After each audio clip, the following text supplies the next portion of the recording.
দেখুন আশপাশে প্রচণ্ড গরম। দেখুন প্রচণ্ড গরম এই বাগানে, মেহগনি বাগানে। দেখুন ছেলেপেলে বসে আছে। এই যে দেখতে পাচ্ছেন সামনে একজন দেখতে পাচ্ছেন, এই দেখুন গাছের ডালে বসে আছে একটা ছেলে। আমি যাচ্ছি তার কাছে, তো দেখি কি জন্য বসে আছে, যাই তো দেখি এটা মানুষ না অন্য কিছু আবার।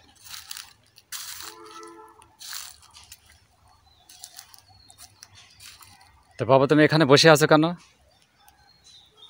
সে গরম লাগছে। গরম লাগতেছে এর জন্য বসে আছো? তো জায়গায় ভয় করতেছে না তোমার?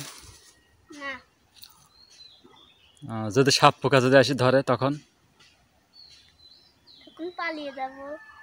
ও তখন পালায় যাবে? হ্যাঁ। তো তোমার নাম কি বাবা? সাদমান সাদিক। সাদমান সাদিক। স্কুলে গেছিলে? হ্যাঁ। স্কুলে পরীক্ষা দিয়ে আসছো? হ্যাঁ। তা তুমি এই বাঁশ বাগানে বসে আছো, হ্যাঁ? কত বড় জঙ্গল, দেখেন কত বড় জঙ্গল, ভয়ঙ্কর জঙ্গল। এই জঙ্গলের ভিতরে একা একা বসে আছে, দেখুন আশপাশে কোনো বাড়ি ঘর নাই। আচ্ছা ঠিক আছে, তো বাড়ি যাবে না? হ্যাঁ যাব। আচ্ছা ঠিক আছে, তাহলে বাড়ি